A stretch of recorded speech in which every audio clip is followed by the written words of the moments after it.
Baik, selamat pagi, Om Swastiastu. Nama saya Ida Bagus Putu Wirakusuma. Saya staf komunikasi dan kesekretariatan BPJS Kesehatan Jemanggulkum. Hari ini kita akan berbincang atau mau ngobrol bareng salah satu peserta JKN asal Bangli. Di sini ada 2 orang narasumber yang akan kita ajak mengobrol hari ini kaitan dengan pemanfaatan JKN dalam mengakses pelayanan kesehatan di fasilitas kesehatan. Baik, sebelumnya izinkan saya memperkenalkan kedua narasumber kita. Yang pertama Pak Putu Setiawan. Kemudian yang kedua Ibu Ketut Trapin. Beliau adalah orang tua dari Bapak Putu Setiawan. Baik, terima kasih Pak Putu dan Ibu sudah menyambut hari ini. Jadi izinkan kita mengobrol sedikit kaitan dengan pengalaman Ibu Ketut Trapin yang akan diceritakan oleh Pak Putu yang sempat memanfaatkan pelayanan JKN di salah satu rumah sakit di Kabupaten Bangli seperti ini. Kemudian izin yang pandu untuk ngobrol politik. Yang pertama yang ingin tahu sebelumnya Ibu Ketut Trapin atau orang tuanya Pak Putu saat ini terdaftar sebagai peserta JKN. Kalau boleh tahu beliau terdaftar di segmen peserta nanti? Terdaftar di tanggungan pemerintah yang ini. Baik, karena tanggungan pemerintah berarti beliau terdaftar di kelas kepesertaan kelas 3. Boleh diceritakan sedikit Niki kemarin pengalamannya saat memanfaatkan layanan di salah satu rumah sakit menikah awalnya tapi sungkannya Ibu Ketut. Yang kemarin Niki awalnya sakitnya ibu yang hepatitis kuning.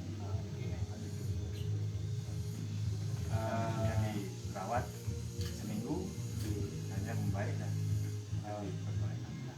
kalau boleh tahu tadi kalau tidak salah juga sebelum hepatitis beliau sempat dirawat kena DB juga nggak? DB ya. Jadi kalau DB itu berapa hari beliau dirawat di rumah sakit? Di rumah sakit dirawat 5 hari. 5 hari udah baik pulang. Kemudian setelah nikah nyambung sakit lagi karena perutnya membesar, didiagnosa hepatitis seperti yang bilang. Kalau boleh tahu yang pertama kali pada saat masuk rumah sakit nikah siapa yang mengurus administrasinya? Yang mengurus administrasi kebetulan dia sendiri. Pada saat pengurusan administrasinya pun apa ada kendala? Dalam itu enggak. Apa yang diminta? Yang diminta cuma kartu pesertaan. Selain nikah ada lagi? Sama KTP. Daun nikah masuk dari UGD langsung atau sempat mencari rujukan di puskesmas? Karena kemarin langsung dari UGD. Berarti emergensi ya. Jadi beliau dirawat di ruang kelas 3. Kalau boleh tahu selama beliau dirawat di ruangan kelas 3 menikah apakah ada kendala? Selama ini tidak ada baik perawatan bagus. Kemudian kalau untuk obat-obatan, rasanya semua tidak ada. Gratis. Jadi intinya pada saat pulang dari rumah sakit siapa yang ngurus administrasi? Yang itu kakak dia yang ngurusnya kemarin. Sudah dipastikan memang tidak ada biaya yang dikeluarkan. Termasuk yang kedua juga ya. Kemudian Niki baru yang pertama nih beliau menggunakan JKN untuk berobat ke rumah sakit yang DB sekarang. Yang DB sama hepatitis ini. Berarti beliau sudah lama jadi peserta. Sudah 9 tahun ya. Jadi seluruh keluarga di sini, keluarganya Ibu Putu Niki semuanya telah terdaftar JKN dan semuanya di kelas 3 ditanggung oleh pemerintah. Nah mungkin Tiang bisa minta ini sedikit dari Ibu Putu kira-kira harapan kaitan dengan program JKN itu. Mungkin kan banyak juga yang ada berharap ingin program itu terus berlanjut, berkesinambungan, kemudian semakin banyak bisa melayani atau menjamin peserta JKN yang memang atau masyarakat yang memang memerlukan akses kesehatan karena tentunya semakin mudah. Nah kalau dari Ibu Putu sendiri nanti harapannya atau apa harapannya terkait dengan program? Kalau harapan yang sendiri program JKN ini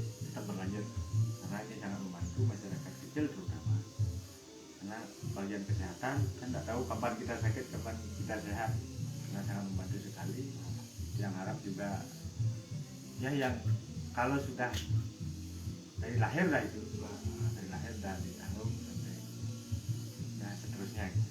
Jadi istilahnya proteksi begitu. Jadi kan seperti yang Beli Putu jelaskan, kita tidak pernah tahu kapan kita akan terkena penyakit, dan seperti dia bilang tadi, akses kesehatan ini sangat penting. Jadi karena dulu mungkin banyak masyarakat kita yang mengalami kesulitan atau bahkan ragu untuk berobat ke rumah sakit karena terkendala biaya. Tapi sebenarnya adanya JKN ini seperti pengalamannya Beli Putu, bahkan sebelumnya orang tua yang lebih satu juga sudah pernah katanya mengakses kesehatan, dan semuanya mereka dijamin sebelumnya oleh JKN. Jadi tentu akan sangat memudahkan masyarakat.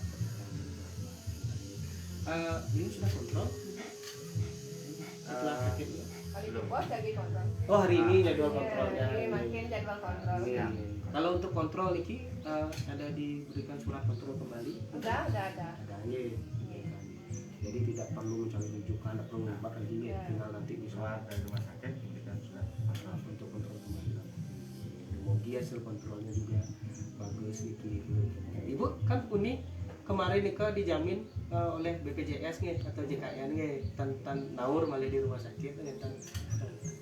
Jadi memang JKN ini tidak diskriminatif ya Bu. Jadi pelayanan JKN ini tidak melihat umur, tidak melihat jenis kepesertaan, kemudian tidak melihat kelas awatnya. Jadi semua ini memang sesuai dengan ketentuan yang berlaku, dijamin sepenuhnya asalkan peserta ini sudah mengikuti prosedur yang telah ditentukan, prosedur yang berlaku.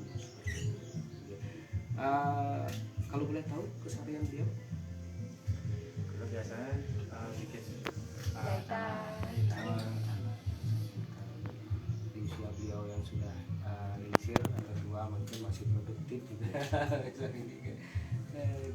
Kalau untuk iuran JKN tahu belinya untuk kelas 3 nih, kalau yang mandiri di tahun berapa? yang mandiri 35.000. Jadi kalau misalnya beli dan orang tua atau semua keluarga nih mendaftar di mandiri nih per bulannya kena 35.000. Tapi karena kita di Kabupaten Bangli ini sudah UHC namanya, universal health coverage, jadi 95% minimal penduduk ini sudah terdaftar di BPJS atau di program JKN, BPJS Kesehatan. Jadi sudah menyandang status UHC, maka setiap peserta ini atau penduduk yang ingin didaftarkan oleh pemerintah Kabupaten Bangli itu sudah akan otomatis bisa aktif dan dapat digunakan. Nah, sementara untuk iurannya, kalau yang mandiri bangun itu kan 35.000. Nah, kalau niki karena sudah dijamin pemerintah, minta kena iuran lagi per bulan karena sudah dibayarkan oleh pemerintah daerah, baik ke bisa melalui APBN maupun mungkin dari obrolan kita hari ini gitu, yang bisa nanti namanya mendapatkan pelajaran atau ilmu, mungkin nanti bisa kita share mungkin ke masyarakat banyak atau peserta lain peserta JKN yang memang belum punya pengalaman untuk mengakses pelayanan ini, bahwa ketika peserta JKN ini memerlukan akses pelayanan kesehatan di fasilitas kesehatan baik itu tingkat pertama maupun tingkat lanjutan, itu wajib mengikuti prosedur yang berlaku. Jadi semisalnya kalau tidak emergensi ya, kalau beli selain itu terdaftarnya di Paskes satunya di puskesmas ya. Nah, jadi kalau misalnya jika sifatnya tidak emergensi, kita ke Paskes 1 dengan untuk mencari rujukan supaya bisa, kalau misalnya memang tidak bisa ditangani di Paskes 1, baru dirujuk ke Paskes yang kita. Nah, tadi kasusnya Ibu Ketut kan beliau karena emergensi jadi diperbolehkan langsung masuk ke ini asalkan sudah sesuai dengan ketentuan yang berlaku, maka peserta ini akan dilayani sesuai dengan ketentuan yang berlaku di JKN. Jadi tidak akan mengalami kendala kalau bahasa lain adalah seperti itu. Kemudian perlu juga kita pahami bersama bahwa proses di rumah sakit itu seperti yang disampaikan di Putu tadi itu sama sekali tidak ribet. Jadi di Paskes itu tidak ribet karena terbukti ketika beliau baru masuk ke rumah sakit dan kebetulan beliau sendiri yang mengurus administrasi, ternyata hanya dimintai kartu ataupun KTP. Jadi memang saat ini kita BPJS Kesehatan sudah single identity. Jadi kalau misalnya pengalamannya Beliputu memang tidak punya kartu BPJS Kesehatan atau kartu JKN, maka boleh menggunakan KTP karena yang diperlukan di sana adalah nikah. Hanya nikah saja, jadi tidak ada hal lain-lain. Jadi tidak ribet ya, jadi sangat gampang di rumah sakit. Nah kemudian setelah nikah dibuktikan juga oleh Beliputu melalui ibunya Ibu Ketut bahwa pelayanan selama kurang lebih dua kali masuk rumah sakit itu 10 hari. Oke, selama 10 hari beliau di rumah sakit telah dibuktikan pelayanannya sangat ramah. Kemudian tidak ada perbedaan dengan pasien yang lainnya, sama ya. Jadi juga nanti namanya kelas perawatannya juga nyaman. Kemudian tentunya obat-obatan juga sesuai yang dipersyaratkan. Jadi mendapatkan obat secara layak. Jadi mereka kalau pelayanan di rumah sakit mereka sudah memenuhi kemudahan dan cepat juga. Cepat tadi. Dan juga yang terakhir adalah setara. Ya, jadi tidak ada perbedaan. Setara ini kan yang Beliputu sampaikan tadi, tidak ada perbedaan dengan pasien yang seperti nikah. Mungkin nikah namun Beliputu sareng ibu yang semua banget nih. Artinya kami khususnya BPJS Kesehatan selaku badan penyelenggara ini sampun mendapatkan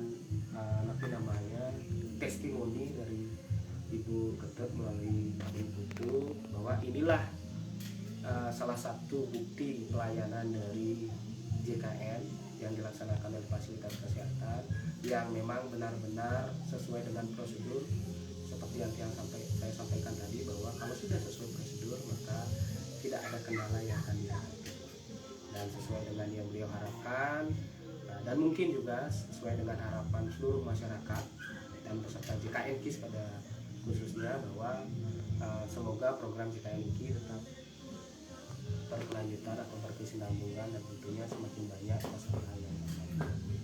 Oke Nika, terima kasih sebelumnya, mohon maaf Beliputu sareng Ibu yang mengganggu waktunya, dan terima kasih banyak Niki atas jawabannya yang Riki.